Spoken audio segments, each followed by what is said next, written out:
एक पाकिस्तानी कैनेडियन आदमी टोरंटो में बैठकर हजारों फेक अकाउंट्स और टेलीग्राम ग्रुप्स के जरिए पूरी दुनिया में इंडियंस के खिलाफ नफरत फैला रहा था।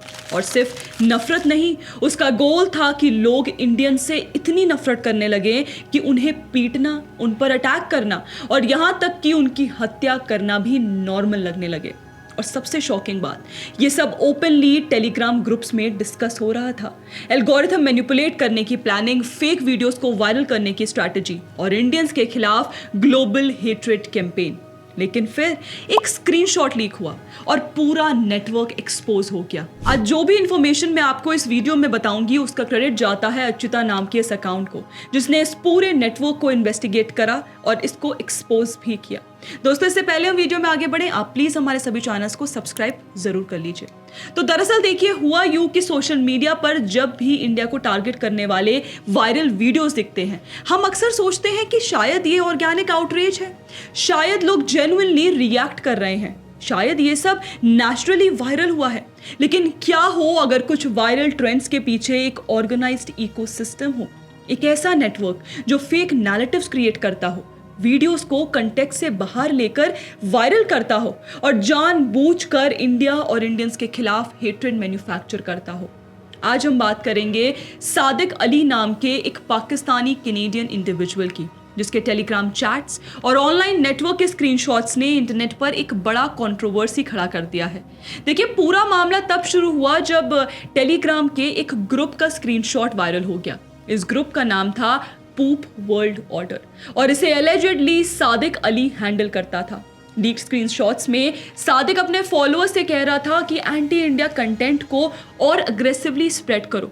उसने लिखा कि इंडियंस के खिलाफ हेट्रेड को इतना नॉर्मलाइज करना है कि लोग उन्हें बीट करने या इवन किल करने से भी ना हिचकिचाएं। यानी ये सिर्फ एक ट्रोलिंग नहीं थी, ये सिर्फ मीम्स या एजी जोक्स नहीं थे, ये ओपनली हेट्रेड को इनकरेज करने की बात थी। और इसी स्क्रीनशॉट ने पूरे कंट्रोवर्सी की शुरुआत की। अब समझते हैं कि ये इकोसिस्टम एलिजिडली काम कैसे करता था। तो दरअसल कुछ समय पहले सोशल मीडिया पर एक कोरियन कंटेंट क्रिएटर सुमिन का वीडियो वायरल हुआ। ऑनलाइन क्लेम किया गया कि वो इंडिया आया था और इंडिया में उसके साथ हैरेसमेंट हुई। इसी नैरेटिव को यूज करके एंटी इंडिया आउटरीच क्रिएट किया गया। लीक चैट्स के मुताबिक सादिक अपने फॉलोअर्स से कह रहा था कि इस वीडियो को और अग्रेसिवली एम्पलीफाई करो। उसने लिखा, amplify it even harder now, we are winning. Sadiq ने फॉलोअर्स को स्पेसिफिक कैप्शंस तक सजेस्ट किए, जैसे कि एक कोरियन यूथ इंडिया को डिफेंड करने आया और इंडिया पहुंचते ही उसके साथ बुरा व्यवहार हुआ। लेकिन फिर कहानी में एक बड़ा ट्विस्ट आया। खुद सुमिन सामने आता है और वो इस पूरे नैरेटिव को चैलेंज कर देता है। सुमिन ने कहा कि उसकी वीडियोस को डिसेप्टिवली एडिट किया गया है, उन्हें मिस इन्फॉर्मेशन और हेट्रेड फैलाने के लिए यूज किया जा रहा है। उसने क्लैरिफाई किया कि जिस इंसिडेंट को इंडिया का बताया जा रहा था वो असल में बांग्लादेश में हुआ था, इंडिया में नहीं।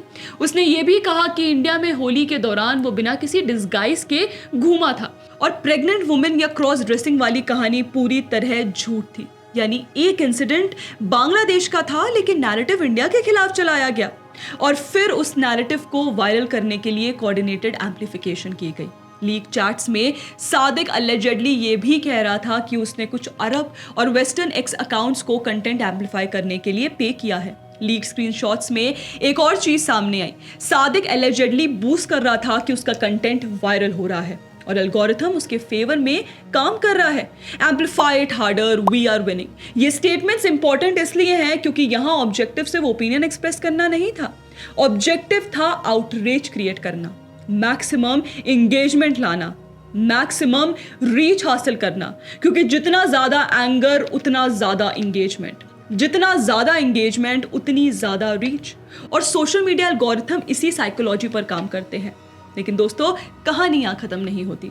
जिस अकाउंट अच्युत ने ये सब एक्सपोजिंग डिटेल्स दी, उसके मुताबिक सादिक अली सिर्फ एक इंडिविजुअल अकाउंट ऑपरेटर नहीं है, बल्कि वो TF2990 यानी टास्क फोर्स 2990 नाम के नेटवर्क का हिस्सा है। अच्युता के मुताबिक सादिक टोरंटो में बैठकर डजन्स ऑफ अकाउंट्स ऑपरेट करता है और उसका primary objective anti India miss information और हेट्रेड को एम्पलीफाई करना है। अब सवाल है कि आखिर TF2990 है क्या? तो इन्वेस्टिगेटर्स के मुताबिक ये एक कोऑर्डिनेटेड ऑनलाइन नेटवर्क है जो सोशल मीडिया पर नैरेटिव्स बिल्ड करता है। ये DGISPR यानी director general of the inter services public relations द्वारा चलाया जाने वाला एक एलिज्ड टास्क फोर्स बताया जा रहा है, जिसे 2025 में ऑपरेशन सिंदूर के बाद इंडियंस के खिलाफ ज़्यादा से ज़्यादा हेट, प्रोपोगंडा और मिस इन्फॉर्मेशन फैलाने के लिए शुरू किया गया था। बाकी आपको बता दें कि DGISPR पाकिस्तानी आर्म्ड फोर्सेस का ऑफिशियल स्पोक्सपर्सन होता है। इसके अलावा आपको याद दिला दें कि ऑपरेशन सिंदूर भारत की तरफ से टेरर अटैक्स के रिस्पॉन्स में पाकिस्तान के खिलाफ लॉन्च किया गया मिलिट्री ऑपरेशन था। इन्वेस्टिगेटर्स का मानना है कि इसी पीरियड के बाद anti India narratives, miss information campaigns और कोऑर्डिनेटेड एम्प्लीफिकेशन एक्टिविटीज में तेजी देखने को मिली, जिसको लेकर हमने अपने चैनल पर भी वीडियो किया है, जो हम यहाँ आई बटन में अटैच कर देंगे।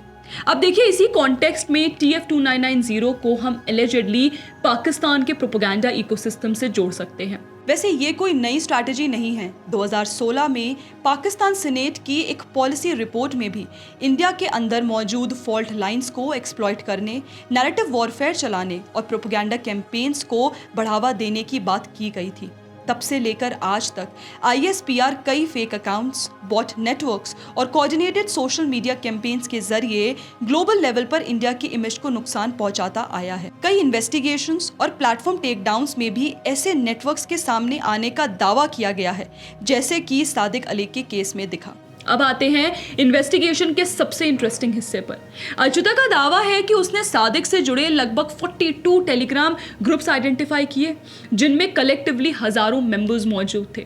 उनके मुताबिक इन ग्रुप्स में मेंबर्स को एक दूसरे को फॉलो करने के लिए कहा जाता था, फेक या लापिंग अकाउंट्स बनाने के लिए इनकरेज किया जाता था, स्पेसिफिक नैरेटिव्स को कोऑर्डिनेट करके एम्पलीफाई किया जाता था। अच्युता का कहना है कि उसने खुद एक फेक या लाप अकाउंट बनाया, कई महीनों तक ट्रस्ट बिल्ड किए और उसके बाद उसे सादिक के मेन डिस्कशन ग्रुप में एंट्री मिल गई।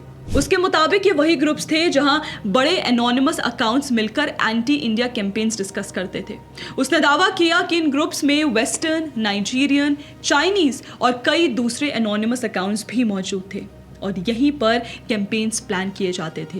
किस वीडियो को पुश करना है, कौन से हैशटैग्स यूज करने हैं, कौन से कीवर्ड्स एल्गोरिथम को अपील करेंगे और किस नैरेटिव को ज्यादा रीच दिलानी है।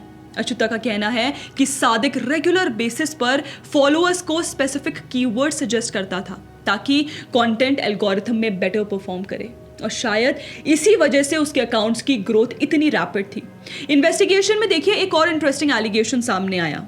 कई अकाउंट्स हिंदू या इंडियन नाम यूज करते नजर आते थे, लेकिन उनका कंटेंट लगातार एंटी इंडिया और एंटी हिंदू नैरेटिव्स को पुश करता है।